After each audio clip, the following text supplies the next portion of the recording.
A man is a protector. A woman is an encourager. This is very important. The female at the beginning, Adam had a woman who was his helper. When a man begins to share his dream with you, you need to encourage him. You ever heard a man talk his vision to his wife, and she says, "That's impossible. You ain't got no education. You don't have the right contacts. You don't have the right associations. You don't have the right personality." And by the time she's finished with him, his dream is dead. She's supposed to be a helper, supposed to encourage the man, even when it seemed impossible. If anyone's supposed to cheer her on, it's supposed to be her. Most men are afraid to go home.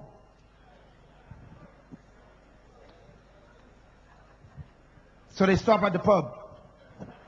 They spend hours with the brothers who encourage them to build their courage up to go home to face the one who destroys them. You wonder why your husband won't come home much? And he comes home after you sleeping? It's safe then. This ain't funny. Some of you wondering, sometimes you wonder why your husband like to be in church all the time? Church is safe. Some men work late because home is too dangerous. No encouragement home. Where you been? Why you late? Why you wear that shirt? I don't like them shoes. Why your hair so bald? What's going on with your life? Why you so stupid? He's just like your daddy. He's just like your brother. And by the time the guy is finished, let me get out of here. So Peter says, go on the roof and sleep.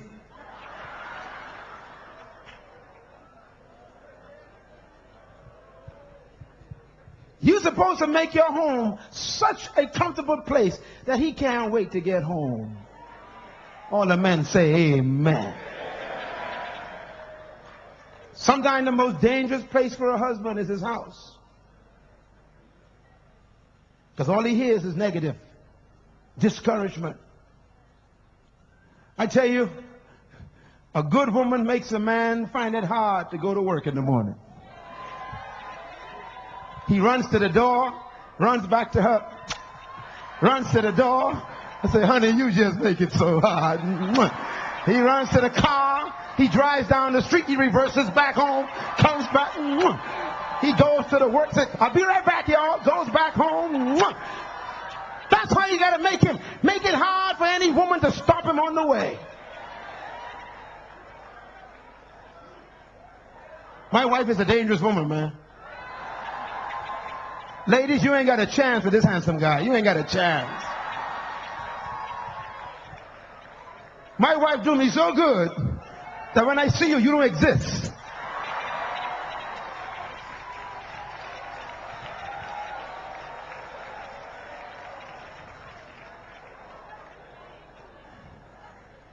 My home is my haven.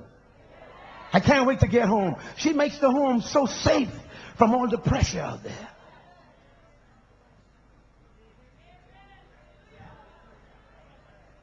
Encourage her. A woman is a receiver. That means women always want what they see. She's built to receive, huh? Now, ladies, listen carefully. You are a receiver by design. That's why God created malls. Shopping centers were made for women, not for men. Now, this means that a woman, whatever she sees, she desires. So a woman never have enough pair of shoes anywhere in her house. She sees another one, she wants that. Sees another one, she wants dresses, she wants them all. She drives past a house, I want that baby. I want a house just like that. You can't afford it, but she wants it. Now, ladies, this creates a problem.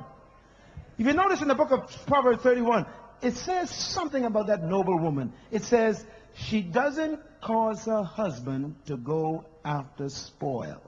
Very important statement you keep missing there. A good woman doesn't cause her husband to go after spoil. What that means is, a good woman, even though she sees everything she wants, she doesn't pressure her man to go get it.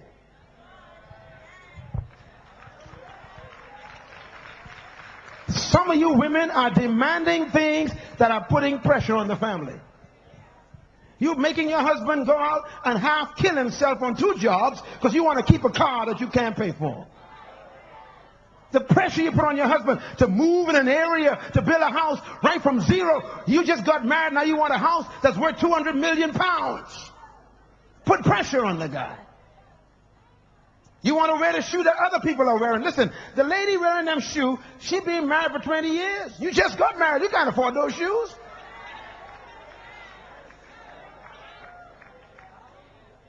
Don't put pressure on the man. If he buys you a pair of shoes and they're plastic, kiss him for it. Ooh, thank you, baby. Appreciate it. Nothing is worse than a husband buying something for a woman and she doesn't wear it. I'm giving you a hint, women. Wear it. If you don't like it, pretend. Just wear the thing. Why? Because when you don't appreciate what your husband gives you, it's an insult to his manhood.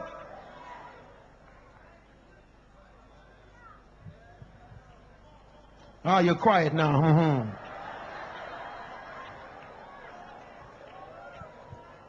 I don't like this house. This stove ain't working. I don't like this. Shut up and enjoy it for a while. Tell him, honey, I believe God's going to bring us up. He's going to bring us out. I'm with you, honey. We're going to pray together. Believe in God for a better flat and our own home someday. Yes, baby. Keep encouraging him. Stop complaining. Don't put pressure on the man. You cannot have everything you see.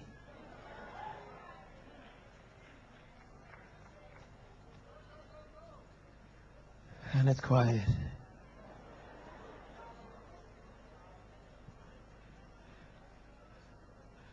Let me deal with the last one because my time is gone. I got so much more to give you. Everybody say prophetess. Let me explain this to you. A female is an incubator. That means she receives information, she expands it, and she gives it back to you. A female never keeps anything. Incubators do not keep anything. Now, they may hold it for a while, but you will eventually get it back. And it'll never come back the way you gave it. It comes back multiplied. A woman will be under pressure for 20 years, and then one day, all of a sudden, she goes crazy on you. She cusses you and throws stuff at you, picks up the refrigerator and throw at you.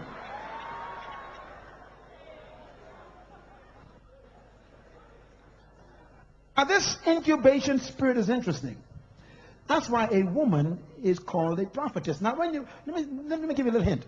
In Joel chapter 2, Joel says, in the last day, the Holy Spirit will come upon all flesh. Because in those days, it only came upon the priests and upon the high priests and upon the prophets. But he said in the last days, it's going to come upon everybody. But then he says, it's going to affect certain people differently. If it comes upon the young, they will see visions. When it comes upon the old man, they will have dreams. When it comes upon the women, the handmaidens, it says, they will prophesy. Now, why is it different? You see, when a man tells a woman something, she incubates it. And then she gives it back to him. So a woman is really a natural prophet. So if you want to hear something again, tell your wife.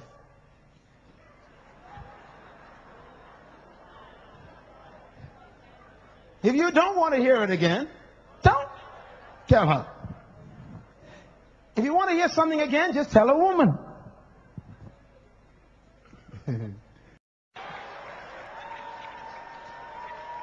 Now, while she's giving it back to him, he cries out, shut up, stop irritating me.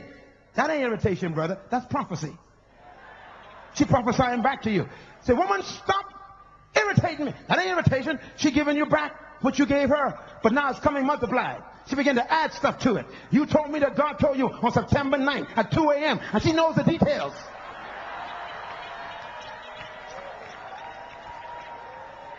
Am I right about it, brother? Now, men, when the woman starts doing that, that's not irritation. That's prophecy. You tell your wife, from now on, you know, I've been to the conference and the gathering of champion, and I heard Brother Myles say, get my house in order, honey. From now on, we're going to have devotions every morning. She said, yes, praise the Lord. She's so happy. Yo, praise the Lord. Thank God for Brother Myles. Hallelujah. Finally got devotions in the house. Yes. We're going to have devotions 6 o'clock every morning. Get the kids together. We're going to pray before we go to work and school. So you please get everybody. Yes, ma'am. Are you happy? So the first week, you do fine. Second week, you okay. Third week, you didn't get up. And she comes, sweetheart. And you go, no. Sweetheart. Sweetheart, what do you want, woman? It's time for devotions. What devotions? Then she says, didn't you tell me that God told you?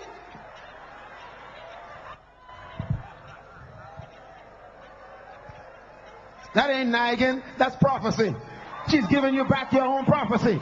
You told her you're going to get up for devotions. Now the prophecy's coming back out of the prophetess saying, get up, let's have devotions. Don't get mad at her. Get mad at your own inconsistency. Now, ladies, don't bring prophecies that he didn't give you. That's irritation.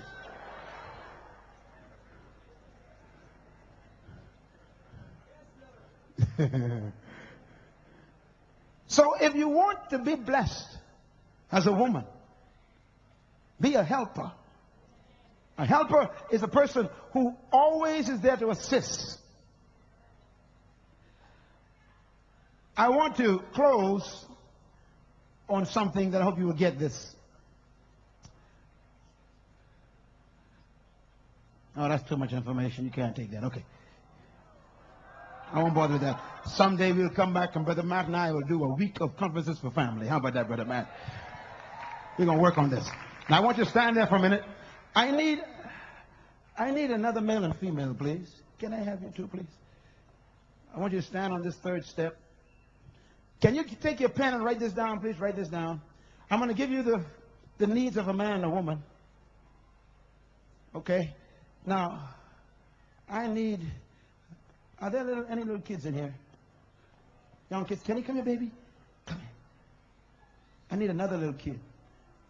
Oh, she's so pretty. Oh, man. Oh, what's your name? Marianne. Marianne, stand up the steps right next to that pretty girl right there. Right next to you. Stand up by that handsome guy on this side, all right? Stand up by him. I'll come over right on top of the step there. I'll go back. Right, good. I want you all to see something here. Okay. Now, what I need is, I need about 5 men to come and stand, and I need 5 women to come. Can you just quickly? I want to show you a picture. 5 men, 5 women. Okay? You stand here and then off the steps. Stand up here. 1, 2. Okay? Stand next to him. Stand up on the steps. Okay? Women, can you come stand up here? I need 2 women on the steps. I want you to see a picture here. Stand right next to her. Stand right next to her. All right? Now, I want you all to remember what you see, okay? What you see in the front here is the beauty of God's creation. Notice who's on top. Who's on top? God. Everything came from God. Who's the first one that he made? The male. Out of the male came what? The female. And out of that came what? The marriage. And the marriage produced what? A family. And the family produced what? A community. A community is a multiplication of families. What is a nation? A multiplication of communities. So all of us are the nation. That there is the community. And that is the family. And that is the marriage. And that is the female. And that is the male. And that is God. Now, whenever there's a problem in the nation, here's how you solve it. Whenever there's a problem in the nation, if it's AIDS, if it's promiscuity, if it's divorce or whatever, you've got to go backward to find the problem. So you start going back to denominate the problem. If the nation has a problem, you go check the community, see what's wrong. Well, the communities are made up of what? Families. So you go back and you check the family. And you check the family, something's wrong with the family, you find out why. Something must be wrong with the marriage. You check the marriage, something's wrong with the marriage, then something must be wrong with the woman. Well, why is something wrong with the woman? Because something must be wrong with the man. And then the man got to go to who? You got to go to God. And when you go to God, and God says, let's reverse it. Let's find out who the problem is. And he begins with who? The man. He will come and return the hearts of the fathers back to the children.